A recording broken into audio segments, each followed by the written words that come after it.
Mutual funds అంటే ఏమిటి? Mutual fund అనేది ఒక రకమైన పెట్టుబడి సాధనం, ఇన్వెస్ట్మెంట్ వెహికల్. ఇందులో అనేక మంది పెట్టుబడిదారులు, ఇన్వెస్టర్స్ తమ డబ్బును కలిపి ఒక పెద్ద నిధి, పూల్ ఆఫ్ మనీ గా తయారు చేస్తారు. ఆ నిధిని ఒక ప్రొఫెషనల్ ఫండ్ మేనేజర్ వివిధ రకాల ఆర్థిక సాధనాల్లో షేర్లు, ఈక్విటీస్, బాండ్లు, బాండ్స్, డెబెంచర్లు, మనీ మార్కెట్ ఇన్స్ట్రుమెంట్స్ మొదలైన వాటిలో పెట్టుబడి పెడతాడు. ఇలా వ్యక్తిగతంగా పెట్టుబడి పెట్టడం కష్టమైనప్పుడు మ్యూచువల్ ఫండ్స్ ద్వారా సులభంగా చిన్న మొత్తాలతో కూడా పెట్టుబడి పెట్టవచ్చు. మ్యూచువల్ ఫండ్స్ ముఖ్య లక్షణాలు: 1. సమూహ పెట్టుబడి, పూలింగ్ ఆఫ్ మనీ అనేక పెట్టుబడిదారుల డబ్బును ఒకచోట చేర్చి పెద్ద మొత్తంలో పెట్టుబడిగా మారుస్తుంది. 2. ప్రొఫెషనల్ మేనేజ్మెంట్ అనుభవజ్ఞులైన ఫండ్ మేనేజర్లు డబ్బును సరైన దిశలో పెట్టుబడి పెడతారు. 3. డైవర్సిఫికేషన్ ఒకే కంపెనీ షేర్లలో పెట్టుబడి కాకుండా పలు రంగాలలో పెట్టడం వల్ల రిస్క్ తగ్గుతుంది. 4.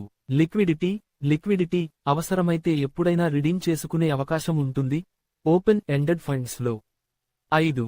రెగ్యులేషన్ భారతదేశంలో మ్యూచువల్ ఫండ్స్ ను SEBI, securities and exchange board of India పర్యవేక్షిస్తుంది. మ్యూచువల్ ఫండ్స్ రకాలు: మ్యూచువల్ ఫండ్స్ లో పలు రకాలు ఉన్నాయి. వాటిని విభాగాల వారీగా చూద్దాం. 1. నిర్మాణం, స్ట్రక్చర్ ఆధారంగా.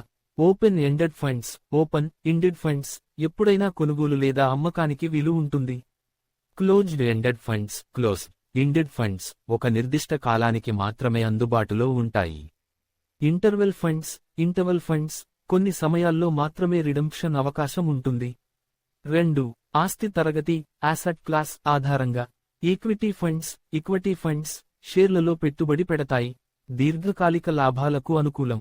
డెట్ ఫండ్స్ బాండ్లు, డెబెంచర్లు వంటి స్థిర ఆదాయ సాధనాలలో పెట్టుబడి. తక్కువ risk, balanced hybrid funds equity plus డెబ్ట్ కలిపి పెట్టుబడి. మనీ మార్కెట్ ఫండ్స్ చాలా తక్కువ కాలం పెట్టుబడి కోసం. 3.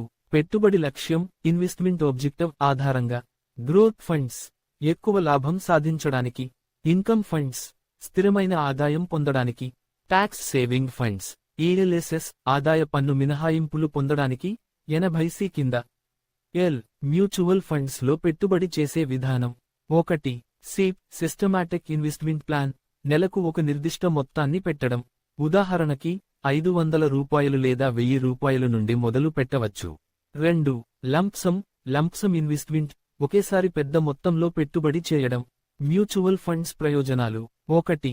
చిన్న మొత్తాలతో పెట్టుబడి అవకాశం. 2. ప్రొఫెషనల్ మేనేజ్మెంట్ వల్ల నైపుణ్యం అవసరం ఉండదు. 3. డైవర్సిఫికేషన్ వల్ల రిస్క్ తగ్గుతుంది. 4. లిక్విడిటీ వల్ల అవసరమైతే డబ్బు వెనక్కి పొందవచ్చు. 5. దీర్ఘకాలిక సంపద సృష్టికి అనుకూలం. మ్యూచువల్ ఫండ్స్ లోని రిస్కులు: 1. మార్కెట్ రిస్క్ షేర్ మార్కెట్ తగ్గితే ఫండ్ విలువ తగ్గవచ్చు. 2. క్రెడిట్ రిస్క్ డెబ్ట్ ఇన్స్ట్రుమెంట్ జారీ చేసిన సంస్థ రుణం చెల్లించకపోవచ్చు. 3. ఇంటరెస్ట్ రిస్క్ వడ్డీ రేట్ల మార్పు కారణంగా డెబ్ట్ ఫండ్స్ విలువ తగ్గవచ్చు. 4. లిక్విడిటీ రిస్క్ కొన్ని సందర్భాల్లో డబ్బు వెంటనే రిడీమ్ చేయలేకపోవచ్చు.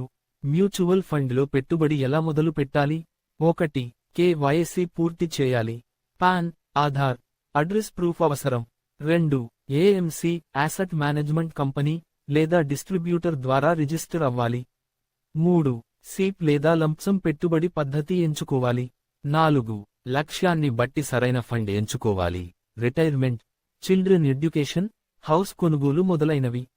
మ్యూచువల్ ఫండ్స్ ఉదాహరణలు: భారతదేశంలో ప్రముఖ అంకులు: HDFC mutual fund, SBI mutual fund, ICICI Prudential mutual fund, Axis mutual fund, Nippon India mutual fund, Kotak mutual fund. సాధారణ పెట్టుబడిదారుల కోసం సూచనలు: ఎల్లప్పుడూ దీర్ఘకాలిక దృష్టితో పెట్టుబడి పెట్టాలి. తక్షణ లాభం ఆశించి డబ్బు పెట్టకూడదు. సిప్ పద్ధతి ద్వారా క్రమంగా పెట్టుబడి పెడితే మంచి రిటర్న్స్ వస్తాయి. ఫండ్ ఎంపికలో performance, risk level, fund manager అనుభవం తప్పనిసరిగా పరిశీలించాలి.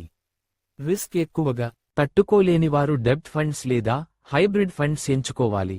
ముగింపు: మ్యూచువల్ ఫండ్స్ అనేవి సాధారణ పెట్టుబడిదారులకు, ప్రొఫెషనల్ పెట్టుబడిదారులకు ఒక మంచి సంపద సృష్టి సాధనం.